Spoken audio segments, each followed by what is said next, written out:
আমরা এখন রসায়নের খুবই গুরুত্বপূর্ণ একটা টপিক, সেটা হচ্ছে যে মৌলের গ্রুপ ও পর্যায় নির্ণয়, মানে পর্যায় সারণীতে কোনো একটা মৌলের গ্রুপ ও পর্যায় সারণী। আমরা দুইটা মৌল নিছি, একটা হচ্ছে সোডিয়াম আর একটা হচ্ছে কি ম্যাগনেসিয়াম।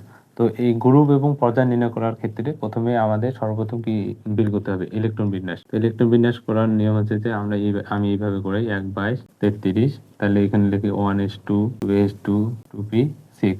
তাহলে এখানে 8টা আর 2টা কত? 10টা, আর এখানে কত হবে? 1। তাহলে লাগতেছে না, এটা বাদ দিয়ে দিলাম। তাহলে এটা কিন্তু সাজানোই আছে, প্রথমে 1, তারপর 2, তারপর 3। তাহলে এখানে আমরা n এর মান লিখবো। n এর মান কত? 3। যেহেতু n এর মান 3, তাহলে পর্যায় হবে কত?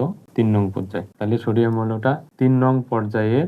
আর গ্রুপ যদি আমরা বের করি, তাহলে আমরা জানি গ্রুপ বের করার 3টা সূত্র বা নিয়ম আছে। যদি কোনো মৌলের সর্বশেষ কক্ষপথ যদি 3 মানে এস হয়, এস উপশক্তি স্তর হয়, তাহলে এস উপশক্তি স্তরে প্রবেশকৃত ইলেকট্রন সংখ্যাই হবে গ্রুপ। তাহলে এস উপশক্তি স্তরে ইলেকট্রন কয়টা? একটা। তাহলে এটা হবে 1 নং গ্রুপ। তাহলে আমরা কি বলতে পারি? সোডিয়াম মৌলটা পর্যায় সারণীর 3 নং পর্যায়ের 1 নং গ্রুপের মৌল। সেম ভাবে যদি ম্যাগনেসিয়ামটা বের করি, তাহলে আর ইলেকট্রন বিন্যাস করি 1/30। তাহলে 1s2 2s2 2p6 3s2। তাহলে আমাদের কিন্তু 12টা হয়ে গেছে। তারপর 12টা যেহেতু হয়ে গেছে, তাহলে এখন n এর মান বের করি। n এর মান হচ্ছে সর্বশেষ শক্তি স্তর কত? 3। তাহলে 3 নং পর্যায়। কয় নং পর্যায়ের মূল্য এটা? 3 নং পর্যায়।